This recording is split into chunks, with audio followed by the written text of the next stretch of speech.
Let us discuss the next very important concept, that is dependent versus independent cash flows. Let us discuss this concept in details. Dependent versus independent cash flows. Please understand one thing. Cash flows in a project which are arising on a regular basis, which we are of course making an estimate. These cash flows can sometimes be independent of the cash flows of previous year, and sometimes they might be dependent on the cash flows of previous year. Let me give you an example. If you can recall, when we were talking about probabilities, I gave you one example. If it has rained in the previous day already, then the probability that it will rain again in the next day is 75%. If it has not rained the previous day, then the probability that the rain will occur the next day is just 40%.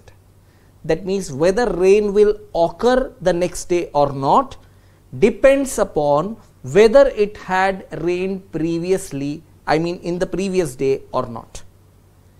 Same way, just imagine, sometimes if in one particular year you could not generate good amount of cash flow, but next year you do good business and you generate a good amount of cash flow, yet again in the next year market conditions go bad and your cash flows are extremely low. That means every year the cash flows that you are generating are basically not dependent upon the previous year's cash flows.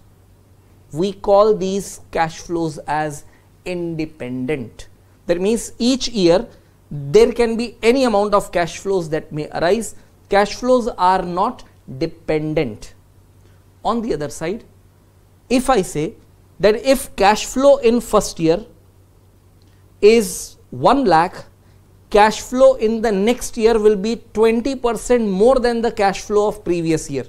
That means the cash flow of next year is dependent upon the cash flow of the first year.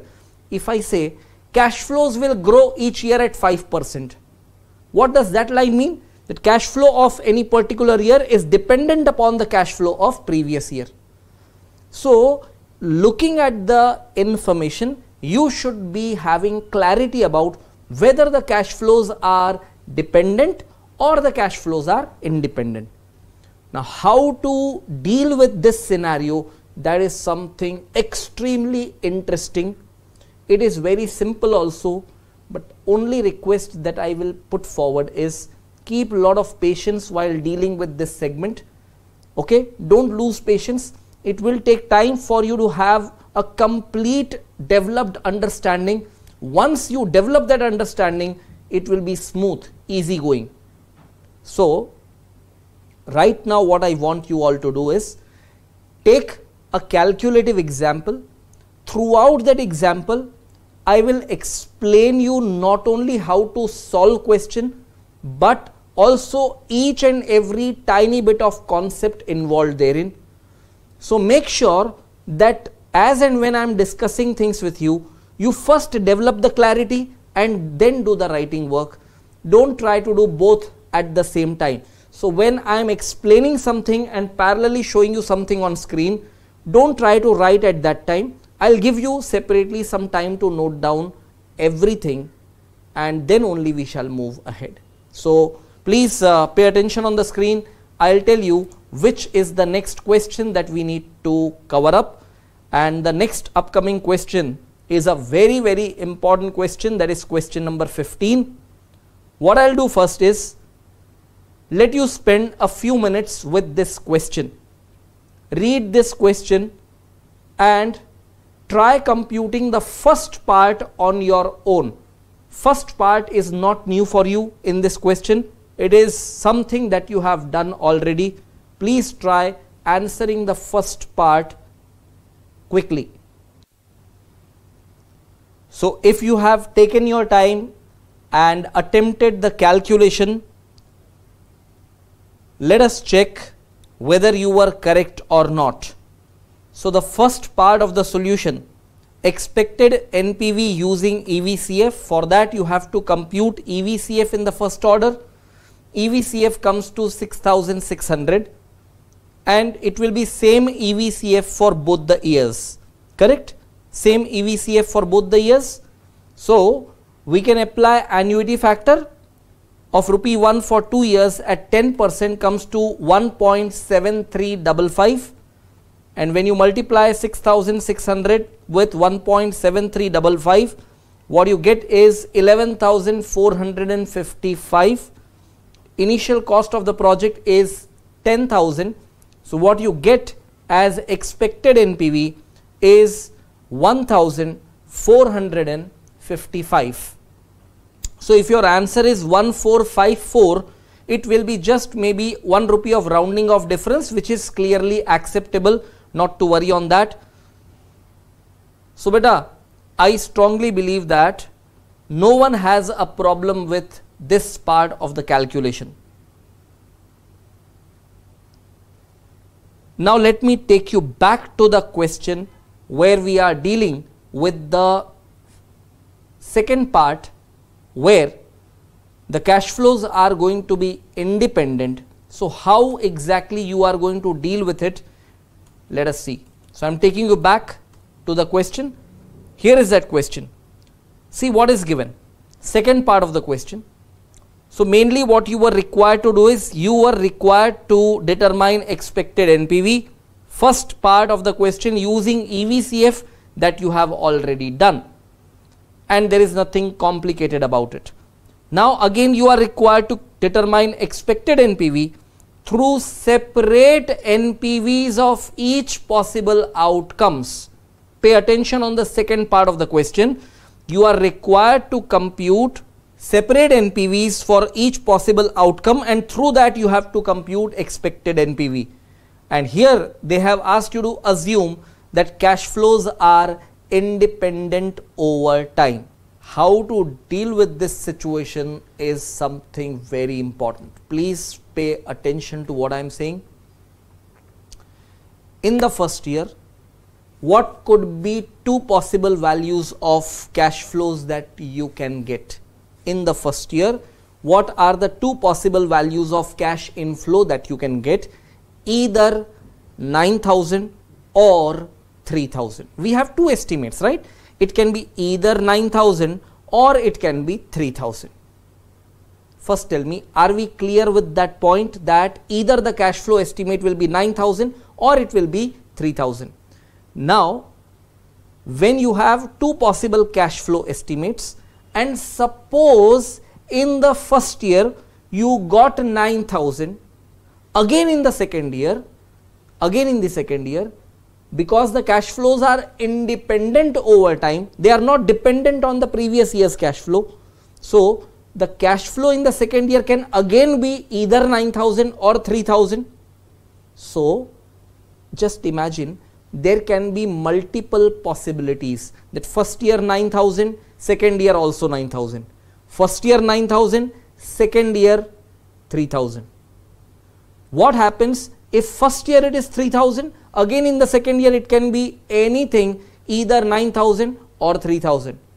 That means these are cash inflows that are being given as estimates, and these cash inflows, if higher cash inflow is estimated, I will call that as a good situation, and if it is a lower cash flow situation, I will call that as a bad situation. Good and bad could be market conditions.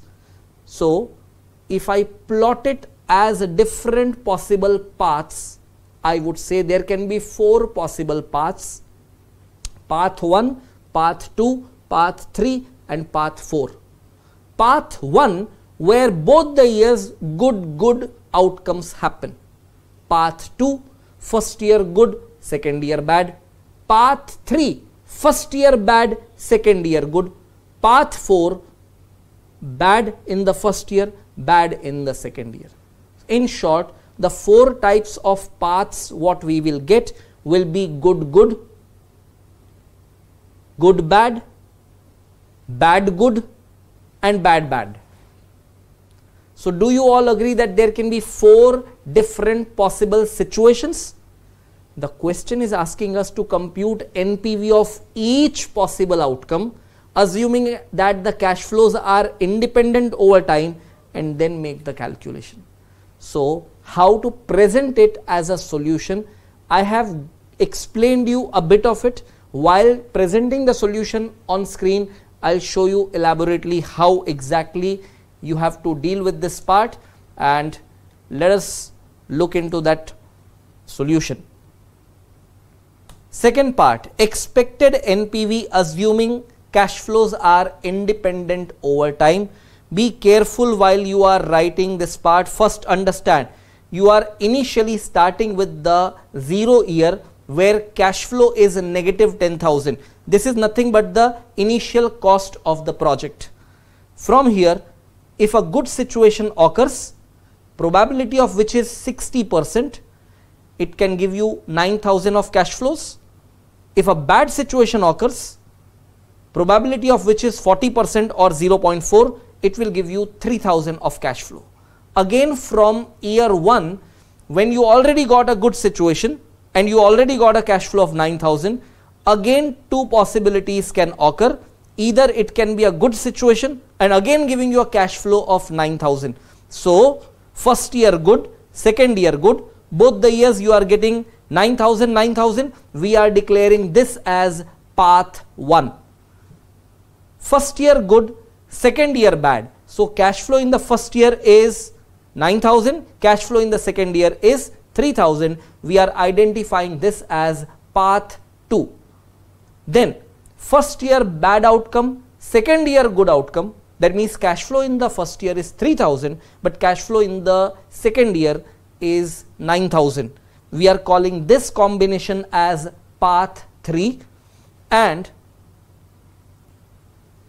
if both the years the bad outcomes occur, we are calling that as path 4, 3,000 of cash flow in year 1 and 3,000 of cash flow in year 2. So after you have completed this, I'll tell you what exactly has to be done next, and we have found that there are 4 possible paths. We will compute NPV for each path. Now this is going to be little tedious job, okay, that you have to compute not 1 but 4 different NPVs. So first path NPV, 9,000 of cash flow in year 1 will be multiplied to PV factor of year 1. Again 9,000 of cash flow of year 2 you multiply by PV factor of year 2. That will give you aggregate as total PV of inflow. From that you subtract 10,000 to get NPV of first path.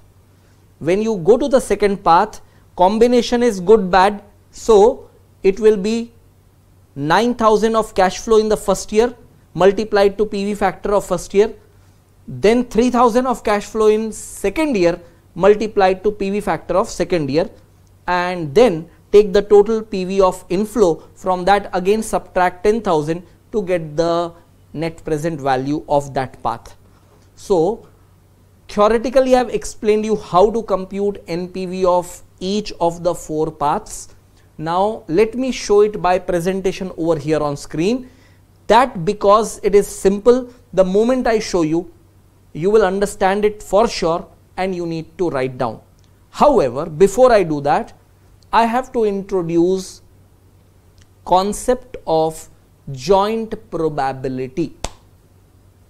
Concept of joint probability. Please understand this concept very well. See beta, ultimately there are 4 possible outcomes which are plotted over here on a tree. So 4 possible outcomes, the cumulative probability cannot be anything other than 1, because 1 indicates overall possibility, that is 100%. So all outcomes when considered, the aggregate probability has to be 100%, it has to be complete 1. So first year you get cash flow of 9,000. What is the probability of that? 0.6.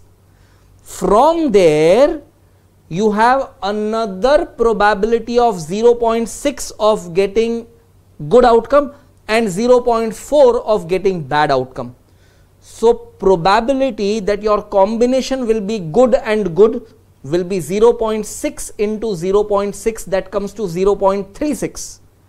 Probability for the second path that your outcome will be good and bad, good in first year, bad in second year, it will be 0.6 multiplied by 0.4, that comes to 0.24. So aggregate of 0.36 and 0.24 will be 0.6 for the first two paths. Coming to the lower two paths, that is path 3 and 4. Path 3, the initial outcome was a bad outcome with a probability of 0.4. Next year outcome being a good outcome, probability is 0.6. Joint probability of that path will be 0.4 into 0.6, that will give you 0.24, and joint probability for the last path, the fourth path over there, that will be bad and bad outcome, both having respective probabilities of 0.4 and 0.4. So joint probability will be 0.4 into 0.4, that will be 0.16. Ultimately, we get probabilities of all four paths. These probabilities we will not simply call as probabilities, we will rather call it as joint probabilities, and these joint probabilities for path 1, 0.6 into, you just have to follow the path. Can you follow the path? You can see one thing, at the path 1 the probabilities are 0.6 and 0.6, so simply multiply 0.6 into 0.6, you get 0.36. Second path, it will be 0.6 into 0.4, that is 0.24. Third path, 0.4 into 0.6, again 0.24, and fourth path 0.4 into 0.4, that is 0.16. Four joint probabilities that you will get: 0.36, 0.24, 0.24 and 0.16. When you take the total, you will get 1. Because there will be 4 NPVs and now 4 joint probabilities, respective NPV will be multiplied to its respective joint probability, and then the aggregate of that whole thing will become expected NPV. I will be displaying the whole calculation over here on screen. Please carefully note it, and I am sure by the time you end up writing, you will also end up understanding.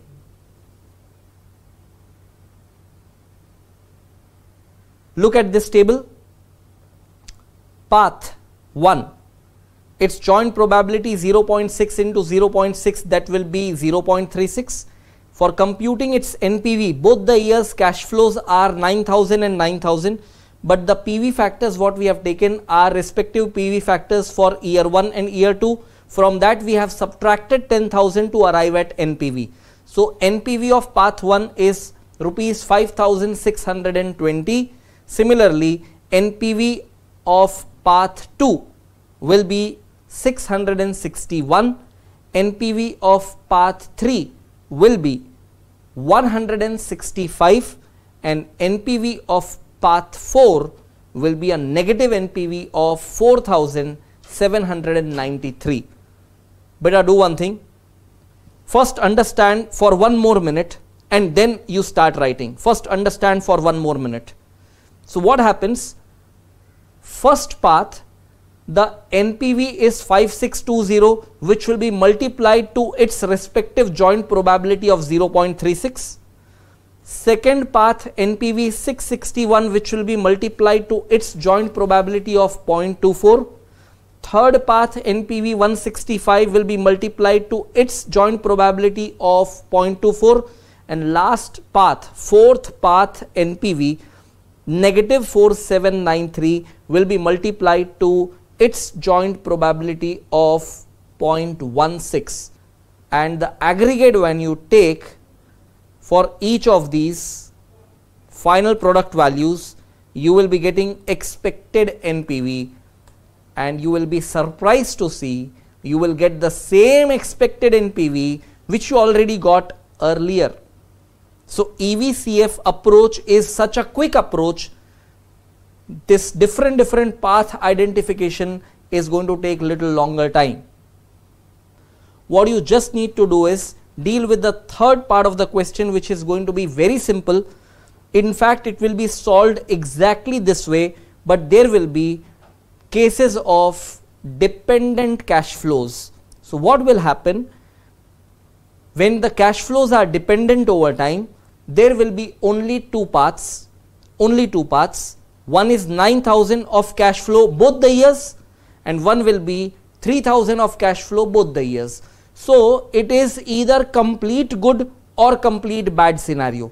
So both the years good or both the years bad, because the cash flows are dependent on previous year's cash flow.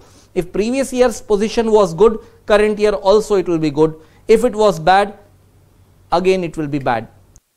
So as I have told you, it will be just two paths, and computing NPV for these two paths again is going to be straight and simple. In fact, your NPV calculation is already done, because if you can refer the previous part of the question, your NPV calculation is already done. Here there is no question of joint probability, so expected NPV calculation will be presented simply this way. So here, as I told you, you will be having only two paths, and the joint probability over here itself will be 0.6 and 0.4. The respective NPVs will be multiplied to the respective joint probabilities to arrive at expected NPV as the aggregate value.